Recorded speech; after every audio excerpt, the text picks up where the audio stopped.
Assalamualaikum warahmatullahi wabarakatuh. Saya Fitri Puji Lestari, NIM P0712422031 dari Prodi Sarjana Terapan Kebidanan semester 4. Di sini saya akan memperkenalkan mengenai penyuluhan kepada Ibu Nifas kunjungan pertama 10 jam pasca persalinan. Selamat menyaksikan. Permisi Ibu, selamat sore. Permisi Ibu, selamat sore. Selamat sore Bu Bidan. Ini dengan Ibu Umi ya? Iya Bu, benar. Oh iya, Ibu Umi yang tadi pagi baru lahiran ya? Iya Bu. Oh iya, Bu Umi usianya 26 tahun, benar? Betul. Oke. Baik Ibu, perkenalkan nama saya Bidan Fitri yang sedang bertugas pada sore hari ini. Nah, di sini saya akan melakukan sebuah penyuluhan mengenai kebutuhan dasar dari Ibu Nifas, karena Ibu kan baru saja persalinan, baru saja melahirkan tadi pagi, jadi ada beberapa hal atau informasi kegiatan yang harus Ibu ketahui untuk menunjang kesembuhan Ibu. Dalam saya nanti akan memberikan penyuluhan, informasi, kebutuhan dasar dan lain-lain, kemungkinan akan memerlukan waktu 10-15 menit. Apakah Ibu bersedia Ibu? Bersedia Bu. Oke, baik. Sebelumnya bagaimana Ibu keadaannya saat ini? Apakah ada keluhan? Alhamdulillah tidak ada Bu, paling cuman mules-mules aja. Oh iya, itu wajar ya, alhamdulillah kalau begitu, nggak ada keluhan berarti, karena kan baru persalinan tadi pagi, gitu ya. Nah, jadi saya mulai saja untuk saya memberikan informasi kepada Ibu. Yang pertama itu mengenai nutrisi Ibu, mengenai makan. Jadi bagi Ibu yang sedang nifas atau setelah persalinan, itu kebutuhan kalori, kebutuhan asupan makannya itu setiap harinya menjadi bertambah Ibu. Nah, tadi Ibu sudah makan belum? Sudah Bu. Sudah makan berapa kali Ibu? Sekarang baru tadi pagi jam 10 sama tadi jam 2 Bu. Oh, baru 2 kali ya? Iya. Nah, makannya diperbanyak Ibu. Iya, Jadi Bu. jadi makannya itu nggak apa-apa, kita nggak perlu porsinya diperbanyak, porsinya dikit-dikit aja, tapi frekuensinya dipersering. Jadi boleh sehari tuh makan 3 kali 4 kali nggak apa-apa Ibu. Jadi kalau misalnya dibilangin sama suami nanti misalkan makannya banyak, yo iyo emang saya butuh gitu ya, bilang gitu, makannya yang banyak aja pokoknya gitu. Terus kemudian untuk minum Ibu gimana? Minumnya udah berapa gelas hari ini dari pagi sampai sekarang? Kalau dari pagi sampai sekarang paling cuman tadi pagi dikasih teh habis. Terus tadi siang kasih teh juga habis, terus sama botol aqua yang biasa itu tanggung. Ya, botol aqua tanggung itu ya. Nah, jadi kalau minumnya diperbanyak minum air putih ya Ibu. Tadi pagi sama siangnya tehnya bisa dikurangin aja, karena lebih banyak membutuhkan air putih Ibu. Kalau misalnya air teh itu kan ada kafein dan lain sebagainya. Nah, kalau air putih itu lebih sehat. Dan Ibu yang setelah persalinan otomatis kan kita perlu agar ASI-nya lancar seperti itu ya Ibu. Nah, itu kalau misalnya dulu waktu hamil dan waktu sebelum hamil itu kita hanya butuh 8 gelas per hari. Nah, untuk ketika Ibu setelah persalinan ini jadi minimal itu 3 liter per hari Ibu. Jadi sekitar 10-12 gelas Ibu per hari. Jadi nanti minumnya ditambahin ya Ibu, minum yang banyak aja. Terus makannya juga nggak apa-apa Ibu, nyemil-nyemil aja makan, siang-siang makan buah, makan pei buah gitu, makan keripik, itu nggak apa-apa Bu, yang penting semua nutrisinya tercukupi ya, seperti itu ya. Kemudian tadi pasca persalinan sudah disuntikan vitamin A ya? Sudah. Nah, nanti setelah 24 jam ini akan diberikan vitamin A lagi, jadi kebutuhan vitamin A untuk mata dan lain sebagainya bisa tercukupi ya Ibu, dan diterima. Kemudian nanti setelah Ibu pulang akan diberikan minum tablet tambah darah. Nah, untuk tablet tambah darah hari ini sudah diminum Ibu? Belum. Oh iya, nanti paling biasanya sebelum tidur akan diberi tablet tambah darah ya Ibu. Nah, tablet tambah darah itu nanti juga akan diberikan kepada Ibu untuk diminum setiap hari sampai 3 bulan. Kenapa? Karena Ibu kan masih mengalami menstruasi nifas ya Ibu, keluar darah nifasnya. Nah, jadi biar tidak terjadi anemia karena darahnya terus keluar, nanti akan diberi tablet tambah darah. Kemudian mengenai kebersihan Ibu, karena ini baru 10 jam tadi ya, baru sekitar 10 jam setelah persalinan tadi pagi. Nah, Ibu udah ganti pembalut berapa kali Ibu? Udah 3 kali Bu. Oh iya, udah 3 kali. Itu banyak semua atau gimana Ibu? Iya, penuh aja. Kalau penuh ganti, kalau ngerasanya udah penuh ganti gitu. Berarti udah 3 kali itu penuh-penuh ya? Iya. Nah gitu, ini saya izin memberikan ya Bu. Jadi kalau misalnya kita menggunakan pembalut, ini ada gambar pembalut di sini Ibu. Nah, jadi kalau misalnya pembalutnya itu kita segini, sekitar segini, nggak penuh banget, cuma setengahnya aja, itu cuma 20 ml ternyata dalam pembalut. Kemudian kalau misalnya udah penuh segini, masih ada yang belum penuh, belum sampai penuh banget, itu baru 50 ml. Nah kalau udah penuh sekali sampai semuanya penuh itu udah sampai 100 ml ibu. Nah kalau misalnya ibu tadi ganti ini udah 3 kali kayak gini, itu berarti udah 300 ml. Nah yang kayak gini Bu. oh iya, alhamdulillah, berarti masih dalam tahap 50, 3 Ya. kali berarti baru 150 ya ibu. Iya Bu. Nah nanti untuk pencegahan perdarahan itu dikatakan perdarahan itu apabila sudah 500 ml ibu. Jadi nanti kalau udah 500 ml itu namanya perdarahan, bisa terjadi shock dan lain sebagainya dalam keadaan ibu jadi kurang baik ya ibu. Jadi nanti ketika udah 10 kali ganti penuh kayak gini terus, itu segera lapor ke ibu bidan ya ibu, atau ke dokternya gitu. Ini mengalami perdarahan akan segera ditangani seperti itu. Kalau udah kayak gini 5 kali ganti berarti mengalami perdarahan, jadi harus langsung lapor ya ibu. Gitu. Terus biasanya kalau pakai underpad kayak gini juga ini bu, kalau misalnya segini tuh ternyata banyak, karena underpad itu menyerap.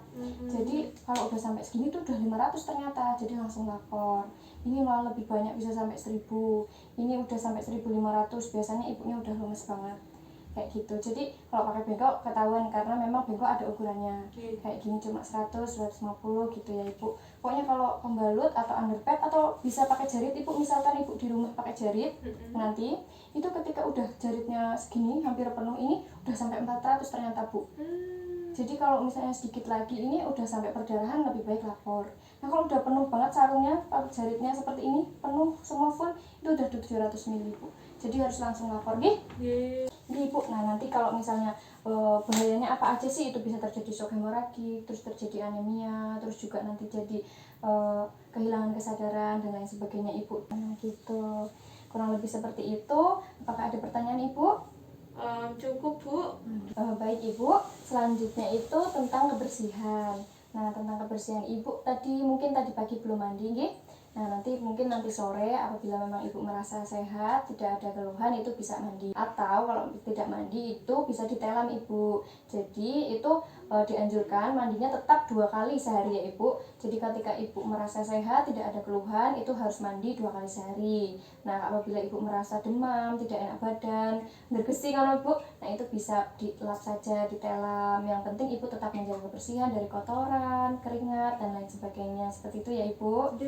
Nah terus kemudian mengenai baju pakaian, itu bajunya juga pakai baju yang longgar ya ibu, jangan pakai baju yang ngepres, jangan pakai baju yang pas di badan, karena metabolisme ibu kan sedang meningkat. Kalau pakai baju yang kayak gitu nanti mencegah atau menghambat terjadi metabolisme juga. Dan juga bajunya selain yang longgar, bahannya juga yang harus menyerap keringat ya ibu, yang adem seperti itu, sehingga ibu juga nyaman, keringatnya bisa terserap gitu.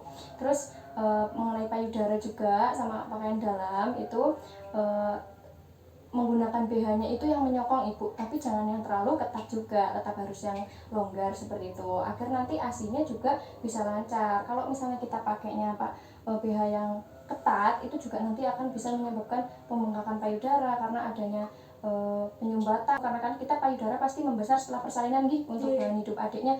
Nah kalau payudara BH-nya tidak menyokong dan ketat, itu bisa menyebabkan nyeri pada payudara, seperti itu ya ibu. Kemudian untuk bahan celana dalam juga itu harus menggunakan bahan yang menyerap ya ibu. Nah walaupun diberi pembalut itu tetap kita harus mempertahankan bahwa celana dalamnya itu jangan yang tipis, atau jangan juga yang terlalu ketat, yang terlalu sempit gitu. Jadi tetap harus yang pas ya ibu, jangan terlalu sempit ya. Kalau misalnya pakainya ketat itu kan juga menyebabkan infeksi, apalagi lembab, ada perdarahan, bisa terjadi nyeri. Terus kalau infeksi pasti ada nanah, darah dan lain sebagainya, itu komplikasinya jadi berbahaya ya ibu. Jadi dimohon untuk dihindari ya.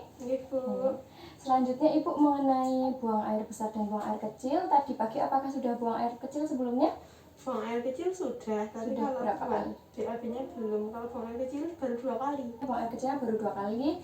Iya, Nah Bu. untuk buang air besarnya belum? Belum. Oh iya, jadi kalau nanti karena kan ibu tadi asupan makannya harus banyak, terus minumnya juga harus banyak, otomatis nanti juga karena minumnya tadi harus 12 gelas per hari, nanti pipisnya juga akan lebih sering ibu. Mungkin sekarang belum, nanti ketika di rumah jangan lupa minumnya yang banyak, dan juga pipisnya pasti harus harus banyak, harus sering gitu ibu. Karena kalau misalnya kita udah minum banyak, makan banyak tapi pipisnya sedikit atau nggak sering gitu, malah jadi bingung ibu, kok kemana airnya gitu ya, bisa nanti jadi pembengkakan di kaki, di tangan, seperti itu ibu. Nah kalau seperti itu bahaya, juga harus lapor. Nah untuk buang air besar mungkin hari ini belum, karena setelah persalinan itu biasanya umumnya itu akan buang air besar nanti setelah 24 jam. Nah gitu, tapi ada juga beberapa kasus dia 2 hari belum bisa BAB, nanti 2 hari BAB seperti itu tidak masalah juga. Tapi ketika 2 hari itu belum BAB, nah itu juga harus lapor ibu, karena itu kemungkinan terjadi konstipasi karena maunya banyak, minumnya banyak tapi kok nggak gitu ya. Nah itu harus segera lapor, kemungkinan ada penimbunan atau bagaimana gitu ibu, seperti itu. Kemudian ibu untuk masalah menyusui dengan adiknya, apakah ada masalah? Sampai sekarang sih belum ya Bu, tapi kan asinya yang belum lancar ya Bu ya. Jadi paling adiknya cuma baru menyot-menyot aja, tapi asinya belum keluar banyak gitu. Baik, jadi kalau misalnya itu mungkin memang karena baru asinya belum terlalu lancar. Nah itu nanti bisa distimulasi dengan ibu minumnya yang banyak, maamnya juga yang banyak, seperti itu ya bu. Nanti insya Allah asinya akan lancar, akan lebih banyak gitu. Dan juga karena mungkin memang sekarang belum lancar, bukan berarti ibu tidak menyusui adiknya, jadi adiknya tetap harus disusui. Kalau misalkan sekarang usia sekarang itu adiknya harus disusui 2 jam sekali ibu. Jadi setiap 2 jam ketika adiknya bubuk tetap dibangunin, ayo dek meme dulu gitu, nenen dulu gitu. Karena kan dia butuh pertumbuhannya ibu, organ-organnya akan supaya lebih matang lagi, dia perlu kebutuhan nutrisi dari asinya. Jadi dia harus minum asi setiap 2 jam sekali. Tapi kalau misalnya belum 2 jam adiknya udah nangis pengen minum, ya harus dikasih gitu. Tetap minimal ya 10 kali dalam sehari itu harus menyusui gitu bu. Kalau misalnya nanti nggak disusui, justru itu nanti asinya malah nggak jadi keluar gitu. Gitu ya Bu. Jadi tetap harus disusui. Ibu, kalau tidak ada masalah, saya lanjutkan mengenai berhubungan ya ibu. Nah untuk berhubungan itu yang penting nanti boleh melakukan berhubungan itu ketika sudah tidak ada darah ibu ya. Jika darah nifasnya sudah tidak keluar dan ibu juga sudah merasa itu sudah tidak nyeri apabila melakukan hubungan. Jadi nanti bersabar dulu ya Pak, mohon dikomunikasikan dengan baik sama suami, seperti itu ya Ibu. Nanti apabila sudah tidak ada nifas atau sebelum darah nifas, pokoknya secepatnya Ibu kalau udah siap segera langsung pasang KB ya, supaya nanti jarak antara adik bayi dan nanti adiknya kalau mau diadiin itu tidak terlalu dekat. Jadi kondisi Ibu udah siap, udah pulih, adiknya juga udah siap untuk diberikan adik gitu. Jadi langsung pasang KB aja. Nah untuk KB jenis-jenisnya apa aja dan itu nanti bagaimana cara pemakaiannya, itu nanti ada konseling tersendiri, penyuluhannya tersendiri di kunjungan keempat ya Ibu. Jadi nanti mungkin 6 minggu setelah persalinan akan ada kunjungan, akan ada konseling penyuluhan mengenai KB itu. Jadi seperti itu Ibu. Untuk sekarang dari saya menjelaskan dari awal sampai akhir itu Ibu, apakah ada yang ingin ditanyakan kembali? Cukup sih Bu, semuanya jelas. Cukup ya, alhamdulillah kalau sudah jelas. Saya izin bertanya Ibu, berarti tadi kalau minum kita harus berapa gelas Ibu per hari? Kalau minum 3 liter kurang lebih 10 sampai 12 Ya, gelas. bagus Ibu. Jadi nanti kalau minumnya diperbanyak ya, biar asinya juga tadi kan katanya belum terlalu banyak, biar asinya bisa lebih banyak, minumnya yang banyak. Kemudian tadi Ibu mengenai pencegahan perdarahan, itu kalau misalnya pembalutnya udah penuh, penuhnya berapa kali ganti Ibu harus kelapor Ibu? Kalau darahnya udah 500 ml atau sudah 5 kali ganti pembalut penuh. Oh iya benar. Jadi nanti kalau misalnya penuh banget itu 5 kali ganti berarti harus lapor karena itu udah lebih dari 500 ya. Kalau misalnya nanti yang penuh udah banyak tapi belum penuh banget itu juga udah 50 ml. Jadi kalau 10 kali ganti itu harus lapor juga ya. Ini boleh dibawa pulang sama ibu biar bisa dilihat ya. Terima kasih Bu Bidan.